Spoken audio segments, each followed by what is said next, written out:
सुर के देवी शारदा हो रामा, कलम के देव गणेश हो राम,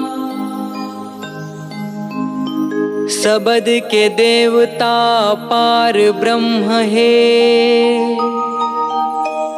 ताल के देव महेश हो राम। पहली माँ सुमिराओ सरस्वती के दूजे माँ गौरी गणेश हो राम, तीजे माँ सुमिराओ माता पिताओ, चौथे माँ गुरु उपदेश हो राम। छोटे से श्याम सलोना हो राम, छोटे से श्याम सलोना हो राम, फुदुक फुदुक के खेले हो राम, फुदुक फुदुक के खेले हो राम। छोटे से श्याम सलोना हो राम, छोटे से श्याम सलोना हो राम, फुदुक फुदुक के खेले हो राम, फुदुक फुदुक के खेले हो राम। दही लखाए बर खाए कन्हैया, मटकी लगा बर फोरे हो राम। दही लखाए बर खाए कन्हैया, मटकी लगा बर फोरे हो राम। दही लखाए बर खाए कन्हैया, मटकी लगा बर फोरे हो राम। दही लखाए बर खाए कन्हैया, मटकी लगा बर फोरे हो राम। मटकी लगा बर फोरे हो राम, मटकी लगा बर फोरे हो राम। मटकी लगा बर फोरे हो राम, मटकी लगा बर फोरे हो राम। दही लखाए बर खाए कन्हैया, मटकी लगा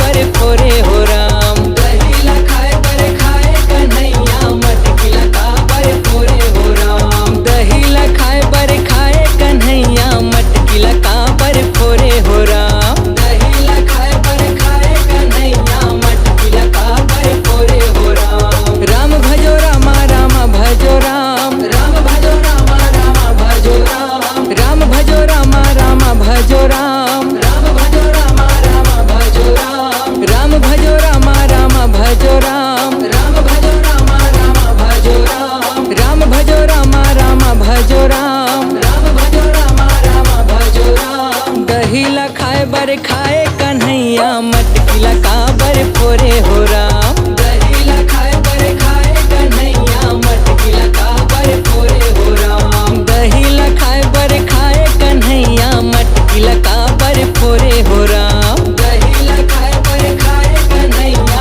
मटकी लगा बर फोरे हो राम। काले नाग के नथैया हो राम, काले नाग के नथैया हो राम। काले नाग के नथैया हो राम, काले नाग के नथैया हो राम। बन बन धेनु चरैया हो राम, बन बन धेनु चरैया हो राम। बन बन धेनु चरैया हो राम, बन बन धेनु चरैया हो राम। दही लखाए बर खाए कन्हैया, मटकी लगा बर फोरे हो राम। दही लखाए बर खाए कन्हैया, मटकी लगा बर फोरे हो राम। दही लखाए बर खाए कन्हैया, मटकी लगा बर फोरे हो राम।